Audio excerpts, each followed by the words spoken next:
Are you raising a child with autism, ADHD or any other neurodiverse condition? Are they at the start of their education, perhaps at pre-education stage, where you as a parent are seeking a diagnosis or an assessment to identify their individual needs? Or perhaps you are advocating for your child's needs to be met later on in their educational journey. And either way, you found yourself searching for where to find and where to access information that will meet their individual needs that is unique to their educational experience in a way that you thought you would never have to experience. On this channel, I talk about navigating that special educational needs system. A system where many of us parents raising children with neurodiverse needs or physical or medical conditions experience specific nuances daily. This can include procedural challenges where I've had to experience, where I've faced while seeking a diagnosis, accessing support and services and trying to enrol my child into the right school. And most of us might find ourselves having to do this all whilst ensuring that our child's well-being, development, health and emotional well-being stay intact in the process. This channel talks about being empowered as a parent and why that is important.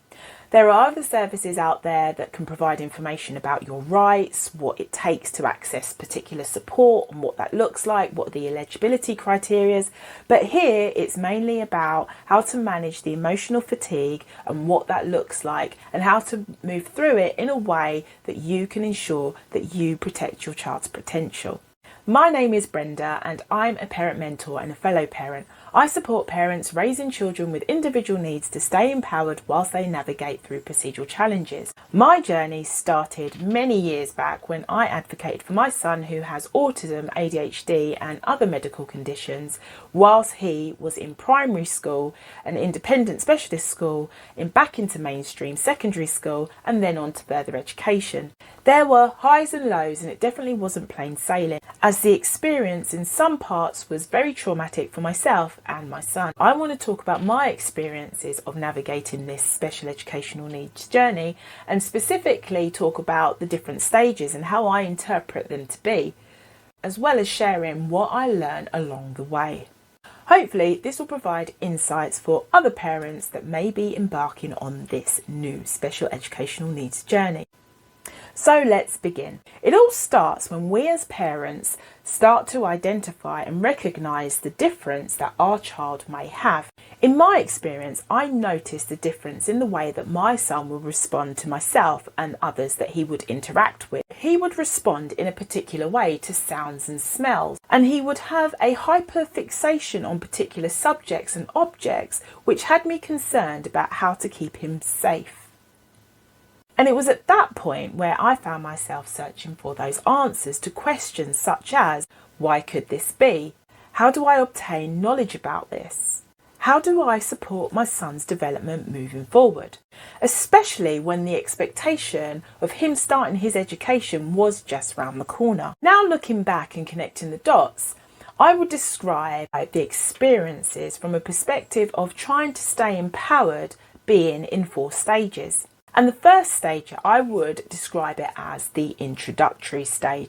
So this is where the questions that I spoke about come into play. The introduction stage consisted of when a child meets education and how their developmental difference meets their educational needs. So this is where I found myself searching for information about how he responded differently to how he would be supported to get his educational needs met and what this would look like, who will be doing that. The introduction stage consisted of being introduced to a different way that had different professionals in different roles. There were different departments that had different teams, that had different services. All this information had to be taken on board and explained in a way to manage what my expectations would be. And for me, these first encounters were very memorable. Amongst all the challenges and the confusion and the uncertainty, there were amazing teachers and professionals along the way that I would never forget, because they had a positive impact on trying to manage these challenging situations. Then it brings me on to the next stage of this journey, and I would describe this as the discovery stage. The discovery stage is where we as parents start to acknowledge that the education for a child living with an individual difference such as autism or ADHD, etc., will be different to the majority, even different to the experience of education that we may have had as young people. For me, this stage consisted of navigating misconceptions as well as navigating scarcity. I did a video on misconceptions and take a look at that to provide some insight on what that really looks like in detail. But for me, there were misconceptions about what a young person living with an individual difference such as autism would look like, how different people perceive that to be. There's narratives that are different for one person and for another. There's also navigating naysayers, family members, people in the community that really have a different perspective on what things should look like and what you're currently experiencing things to be. What you're experiencing and what you're hearing from the narrative can really have you feeling quite doubtful about what you can achieve and what your child can achieve and what your child's education can look like. So discovering what that looks like, how that's going to be, is a whole stage within itself. Then this brings me on to the next stage, which is, I would describe this stage to be a more progressive stage. I would describe this as a soaring stage because this is where you're focused, you're asking those questions, things are more familiar, you know what works well and you know what doesn't work well. And you're hopefully having better and more meaningful conversations with professionals and people that you're interacting with as you're obtaining information that can support your child on their educational journey. And then there's the fourth stage. It's difficult to give it a name, and I would perhaps describe it as a more content stage. A content stage because you're seeing the progress, you're observing your child, and you're nurturing the progress too. Despite explaining what the stages are, it's really important to recognise that each stage doesn't necessarily mean that you will have access to any particular thing. For example, I've been in an experience where I've been at stage 4 and I'm feeling empowered. I'm seeing things work really well. However, I've had to seek an additional diagnosis, which made me have to feel that I need to go back to stage 1, where I'm seeking information and it's all an introduction to me about what things could look like, and then discovering who, where and when I can access support and information about a new diagnosis. So each stage doesn't necessarily represent feeling great at this stage, feeling not so great at another stage. It's just really a stage of learning and growing on this journey whilst we're looking and searching for information as to how we can support our children.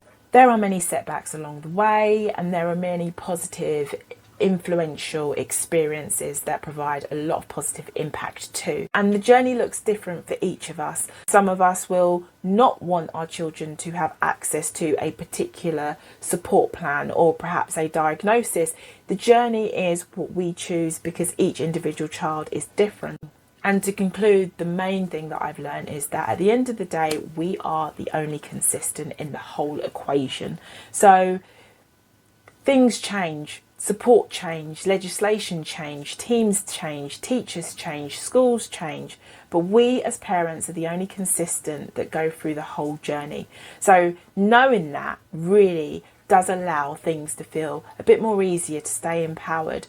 So if you're approaching procedural challenges whilst navigating this special educational needs system, why not take a look at some of my other videos about staying empowered? Or if you feel that this information resonates with someone that you know that might be experiencing a similar situation, why not share the video with someone else? But for now, keep doing what you're doing, stay focused, stay empowered, and keep creating progress. Thank you for listening.